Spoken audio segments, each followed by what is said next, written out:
Hey, Riley with Chronicles of Liberty. I just wanted to talk about a topic that I think is absolutely critical today after watching all of the events in the world, especially those events happening in North Carolina. I'll talk about that in another video, but we have a responsibility in our Second Amendment, and I think most people get caught up in the second half of the Second Amendment, which is the right to keep and bear arms shall not be infringed.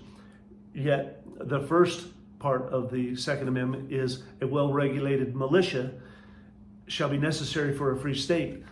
And I think that is absolutely critical after what we're witnessing. And what does that mean? So just as a quick example, of all of my fourth, fifth, and sixth great-grandfathers, I had 23 that fought in the Revolutionary War. Only every one but two of them were militia.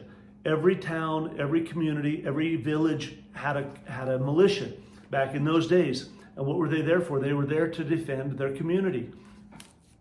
We get caught up thinking the National Guard or the State Guard is our militia of today. It is not. It is absolutely not our militia of the day.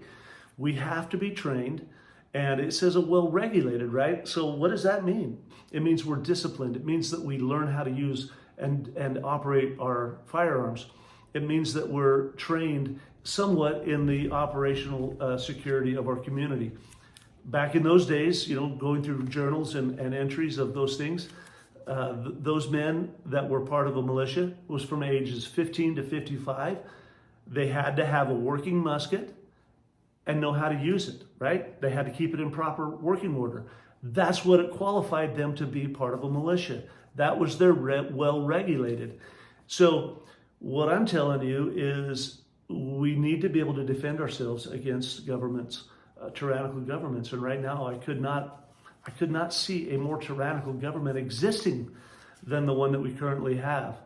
And get out there, go to your sheriff, go to whomever in your community leaders, and talk about organizing a militia so that you're not stuck in the same place that North Carolinians are in Asheville, Chimney Rock, and other devastated communities that are being denied those proper supplies by FEMA. And so I think it's time, fellow patriots and Americans, that we go beyond just the right to keep and bear arms. We need to be trained. We need to focus on understanding how to use and operate and defend our communities with those weapons that we do have and that are in proper working order. And man, it's on my mind big time right now because I can't even believe what's happening in North Carolina. So get out there, talk to your community. This is not a poisonous word. This is not a word to be afraid of. It's in our amendment. It's in our Constitution, a well-regulated militia for the security of a free state. A free people have a militia. Organize yourselves.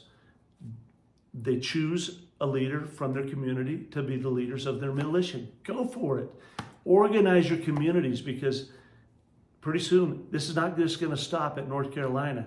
If this is what they're doing, they're coming to a community near you rapidly. That's all I have to say. Jus Meum Tabor, and Godspeed.